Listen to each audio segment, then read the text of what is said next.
Well, Andrew, you got a Spoiler Cast theme song for this week?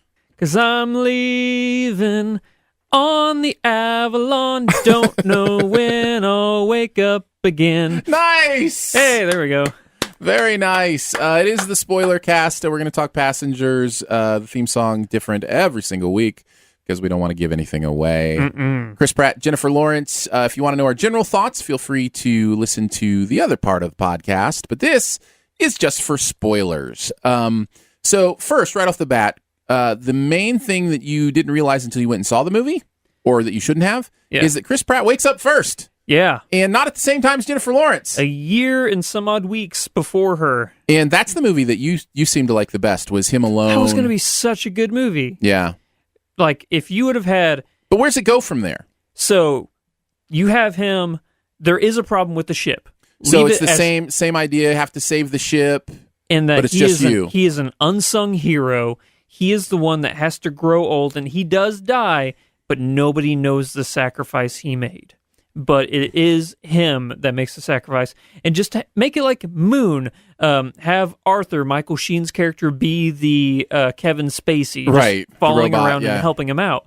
But it is him growing old, him being incredibly lonely and having nobody to talk to. I guess the big spoiler of this movie is he is the one that wakes up Jennifer Lawrence because he is so lonely. Well, and that's the first what would you do conundrum, right? Exactly. Did not see that coming. That part there where he is tormented with himself of, do I die alone or do I punish somebody or kill somebody, I guess you could say. It's interesting, right? Because by bringing someone kind of back to life, you're also killing them. Exactly. We haven't kind of given the basics, which is they're on a 120-year journey. And he wakes up 30 years into it. But they're in hypersleep, so technically their body isn't aging. They're kind of dead. Yeah. Through this trip, and then it reanimates them, supposedly 5 months before they get there, kind of thing. Mm-hmm. And then they're on this cruise ship, basically, for the last 5 months, learning what they're supposed to be doing on the new planet, all that kind of stuff.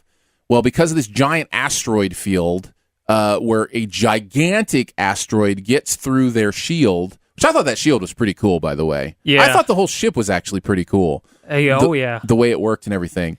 But because of a giant asteroid, his pod, as well as a few other things, go haywire. We don't learn how haywire until later. But it's obviously impacting the ship in some major ways. But he wakes up, and it's just him 90 years before they get there. So he's not going to live. He's already in, probably, 30, late 20s, early 30s. So yeah, he would be about 120 by the time they got there. He's not going to make it. So he can either live in solitary. Here are his choices. He can live in solitary for the rest of his life. He can commit suicide. Yeah. And just be done with it. Or there was a scene which was a powerful scene, even though we know he's not going to do it, obviously. Yeah. But still, it's powerful to see the torment that he was going through. Or he figured out how to wake somebody else up. He can wake somebody else up so he has somebody to hang out with. Yeah. And of course, it's Jennifer Lawrence, who's an artist, or writer, I should say, who he falls in love with their writings because he can find out about all these people on the ship. He can, figure all that stuff out. The one place he can't get is into the crew quarters, which I think makes sense plot-wise, because if he could do that, he would wake somebody up from the crew and be a little more justified. Yeah. But as it stands, he is not justified at all in waking up another human being. No. Other than his own selfish loneliness. Yeah. And that's a really interesting place. And if I am gut level honest with myself, I think I might have done the same thing. Really? I hate it because it's awful. It's awful that you're stealing somebody's life away from them just so you can have a companion. Yeah.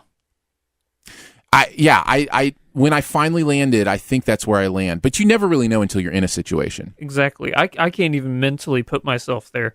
But you know what? I can see what would happen because Chris Pratt was so believable during that time of whether he was tormented with himself. That's the best part of the movie. And it's unfortunate because I'm saying the movie would have been better if... Yeah, you're taking all the things I loved about the movie out. Yeah, so... I didn't like Jennifer Lawrence and him together. I don't think that their chemistry worked. I've said that in podcast proper. Right. But it's funny because I think the movie would have been better if he was alone the entire time. But at the same time, the best part of this movie was whenever he was deciding to wake somebody up. Yeah. And that's crazy. So, yeah. So the second moment comes when basically he is confided in the robot and said, don't tell this secret. And he says, let me do it. Yeah. So here's a question. How long before he would have told, do you think he ever would have told her? No. I agree. And that's, I think, very real to true life. You think you can be honest about something, but you just, it's just too hard to be honest sometimes. Yeah. And you wonder if your dishonesty is actually protecting people, that kind of thing. So, I think that's another interesting moral conundrum, that kind of happens in there. Do you tell them? So where I landed on that is I think I would have told them immediately. Yeah. I think it's either immediately or not. Yeah. So here's a question. Is Chris Pratt the villain? Yes. He is the villain. He is also the hero. And that's another thing that makes this movie so interesting. Yeah. But I absolutely think this movie, when she finds out from the robot that he woke her up, almost became a horror movie. Like, it was almost like she was trapped with a psycho. Yeah. In her. And you can see how her mind, it would have been like that. He woke her up to sleep with her, to have a relationship with her. Like, it's manipulative, it's gross, it's wrong, and sad. And I think her reaction in that moment was, in my opinion, the best acting that happened in the movie. Yeah. Because what she had to I know you disagree, but what she had to convey was so complicated, and yet I bought it. Like, I bought exactly what she was going through. So, yeah, I thought that was, and then the next what would you do moment is, if you're her, what do you do? Yeah. Do you do what she did and just, like, never talk to him until they had to, again? And I think so. I think that's, I don't know. It's so hard to know, because what good can come of it? How do you forgive something like that? How do you move on from something like that? It's fascinating. Yeah. Fascinating. And then a third person wakes up. This one is like Chris Pratt, unintentional. Yes. And it's Lawrence Fishburne. And this is as the ship is falling even more apart. So system after system is failing until even the diagnostics fail. So the ship isn't even saying what's wrong with it anymore. Yeah. In his pod apparently doesn't just fail and wake him up normally. It fails and does not wake him up normally and gives him some sort of weird space cancer. Yeah. In the meantime. Which fast acting space cancer. Yeah. Very convenient for the plot. Yeah, exactly. Because you can't have a guy come and just save you and then hey credits. Guys. Yeah, I can turn it off. So, yeah, then they find out that they know how to fix the ship, but it is insanely dangerous and difficult. There's a hole in the ship from the asteroid that hit at the very beginning of this movie. Chris Pratt finds out he has to go outside. Who, by the way, happens to be a mechanic. Yeah. Oh, so he is a mechanic. That is very important. Yeah. Yeah. Because this entire time he's been trying to find ways to break into the crew quarter, but he can't because that door is like unpenetrable. Yeah. So once that world is open to him, it's like a race to fix the ship. Yeah. At that point. Exactly. So they find out that he has to go outside to vent the fuselage fire, and he can't open the door and then leave. He has to stand there and hold the door open as molten insanity hell is being vented on his face. Yeah. And well, he has a piece of the ship for protection. Yeah, which that door has got to be way I know Chris Pratt is insanely strong, but he just picked that door zero up. Gravity. Oh, when he picked it up from inside the ship. Yeah, from inside the ship. He's just like, it's a door made of pure metal that I'm just holding. And he makes me so mad. Chris Pratt. Is this the ending part that you think was awful? No. Oh, okay. He makes me so mad because nobody should be that perfect. He's funny, he's good looking, he's insanely he's well fit, he's muscular, and it's unfair to the rest of the male race. He's worked for it. He has worked for it. I mean, remember him in Parks and Rec, like the first few seasons of Parks and Rec? And that's why he was a little more doughy. He was doughy, and that's why I liked him, is because he's funny and he's charming, but he's doughy. He's human. Now he's not human anymore. But I'm getting sidetracked. So yeah, he dies, pretty much. Yeah. Then they have to bring him. He doesn't die from the heat. His suit gets fractured a little bit, and so he dies from the decompression. Yeah, and exposure to outer space. Yeah. And it breaks his tether. So he's Yeah. just kind of floating inside the ship area, and he's, on his way. Yeah. Then Jennifer Lawrence runs out and is tethered, grabs him, brings him back in, puts him inside the healing pod. The healing pod, brings him back to life. Then he finds out, I can use this healing pod to put you back into hypersleep. Yeah. And then... but she doesn't. Does she? No, she doesn't. How do you know? She chooses not to because they say the note is from them at the end. The note about if you're hearing this, we lived a good life, we lived a long life.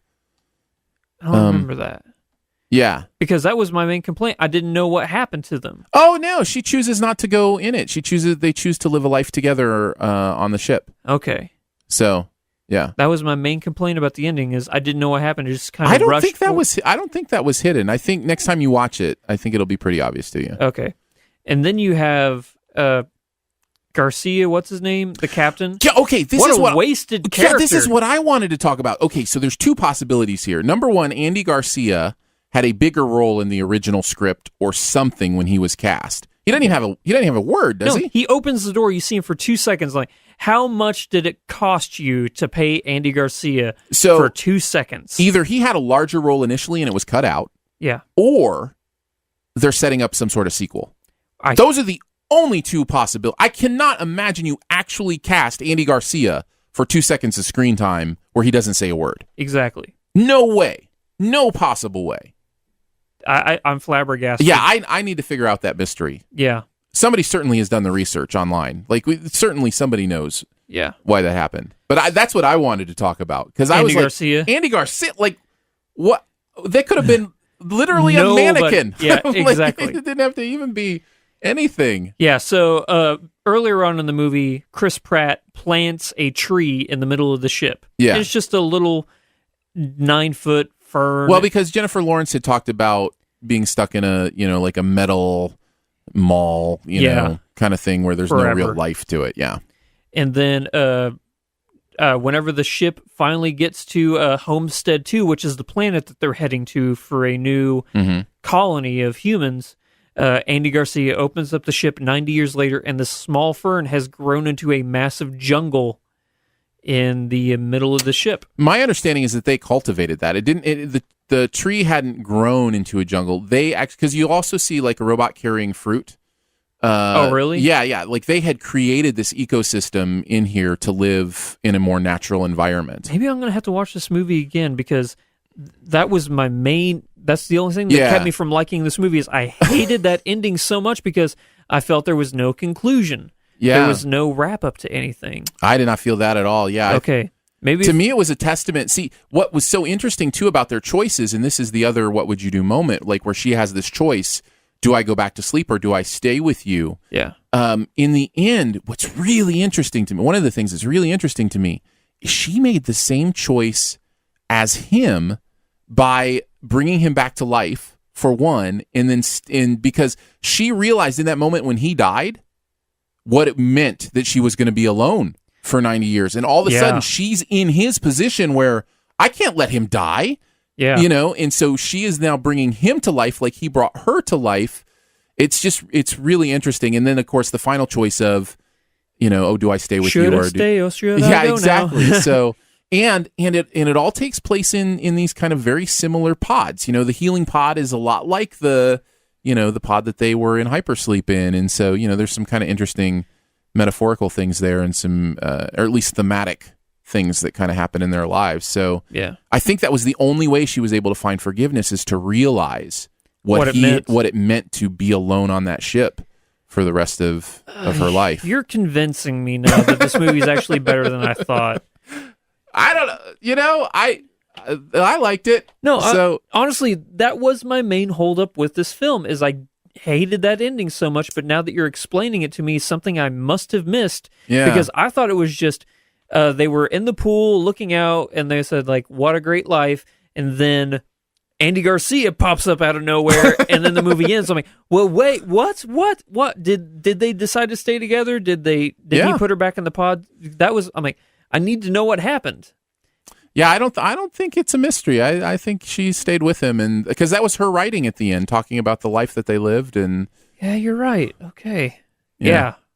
My guess, I wanted to see them grow old together too. That was I another know, thing. and I'm wondering if that will be. I'm wondering if there are sequels in store along those lines. Because I here's hope the other. not. I don't here's think the this other movie thing. merits sequels. I do. I mean, but I liked it, so of course I would think it might be interesting. Okay. But here's the other thing. I guarantee you they had kids, unless one of them was infertile, or Very or whatever, true. they decided that would be a bad idea. But why wouldn't you? Well, I mean, why wouldn't you raise a family that would make it to Homestead too? You know what I mean? Here's Like, what I think. Oh, you say that the thing was like growing fruit and stuff. yeah, I was thinking they had to run out of food because they only had 4 months worth of food for 5,000 people. Right. So 5,000 times but 400. that's what they did. They created an ecosystem where they lived off the land and Okay.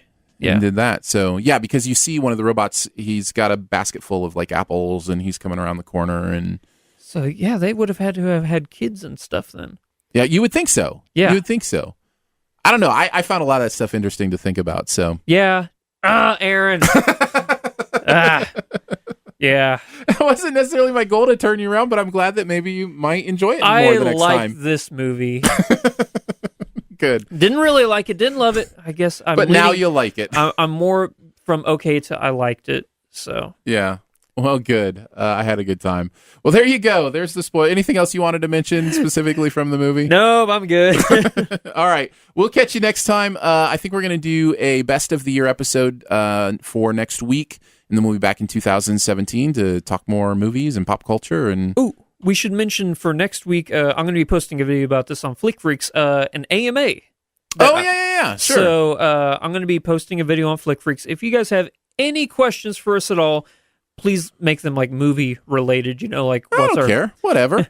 Don't ask like personal questions and stuff. Hey, we're don't gonna- ask Andrew personal questions. You can ask me whatever you want. I can't promise I'll answer, but Well, yeah. how can you do an AMA and say but not? How can you say ask me anything and then say but not anything? Forget I said the censorship. Just don't ask like weird, because we are going to like vent them and stuff because obviously for time's sake. Yeah. So ask questions you think that would unique questions. Ask us some unique questions. Yeah, whatever you're curious about. All right. That was my plug. Where should people send those? Through Twitter? Should they Twitter comment on the video? I'll look everywhere. I'll make a Twitter post about it. I'll make the video post. So post in the comment section there. If you like, email feedback at siftpop.com. There you go. Certainly do that. Yeah. So yeah, ask us if you want to add us, you're at Flick Freaks. I'm at Aaron Dicer. Yeah. So you can mention us on Twitter and we'll see them that way as well. Awesome. Absolutely. Thanks, guys. We'll catch you next time. Bye. Guys, we'll catch you next time. Bye.